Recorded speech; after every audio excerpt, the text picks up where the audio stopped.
Narrowly dodging a repeat of 2015 and 2016's #OscarsSoWhite, the Academy awards a record amount of nominations to this clown. Is it just me? Or is it getting crazier out there? On this IMDbrief, we break down the 2020 Oscars snubs, surprises, and historic firsts. Beginning with historic firsts, director Bong Joon-ho racks up a few with his peach of a thriller, Parasite.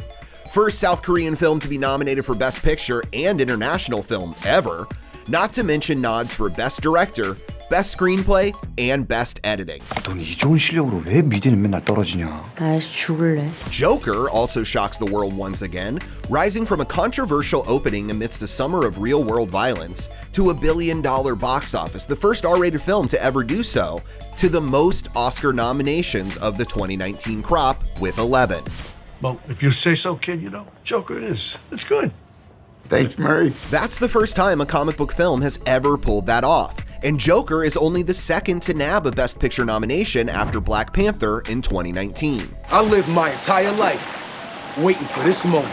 Netflix bounces back from only 2 wins out of their 34 Golden Globe nominations, and The Irishman being shut out completely to score the most Academy nominations, a combined 24. I was not privy to that thought process.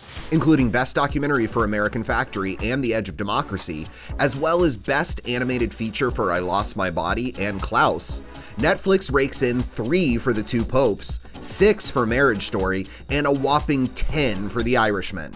And don't let anybody tell you that they weren't afraid. There's a lot of bullshit, everybody's afraid. Although Robert De Niro's de-aged title role fails to pick up any accolades, Martin Scorsese's The Irishman is still able to tie Quentin Tarantino's Once Upon a Time in Hollywood and Sam Mendes' 1917. Both were big winners at the Globes and could have repeat performances, especially after 1917 opened strong in its wide release and dethroned Rise of Skywalker. Who's winning? Us, I think. Now, it may not be a first, but it is a rare event when an actor scores twice in a single year. Scarlett Johansson will be the 12th to be double nominated for Best Actor and Best Supporting. Oh, Jojo, you'll know when that happens. You'll feel it. 7 out of those 11 previous picked up one of their 2 awards, so odds are Johansson will come up lucky for Jojo Rabbit if she fails to steal Best Actress from Renee Zellweger for Judy. I'm working harder than you would ever believe. One more pleasant surprise is Florence Pugh's Best Supporting nod for Little Women. After all Midsommar put her through in 2019 and everything Black Widow will do to her in May 2020, it's nice to see the Academy recognize that Pugh is having a moment. Well, I believe we have some power over who we love. It isn't something that just happens to a person. On the snub side of things, the Academy makes the decision to follow in the Hollywood Foreign Press Association's footsteps and not nominate any women for Best Director this year.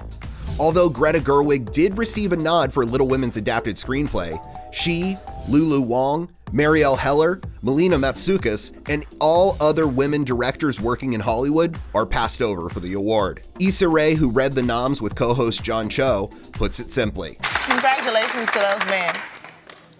And finally, with only a possible 20 acting nominations across 4 categories in any given year, there are naturally going to be some snubbed feelings, but the ones that sting the worst for 2020, Adam Sandler for Uncut Gems, Awkwafina for The Farewell, Jennifer Lopez for Hustlers, and the dueling terror of Lupita Nyong'o in Us. What do you want?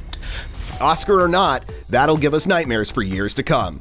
For more awards season coverage, stay glued to imdb.com/imdbrief.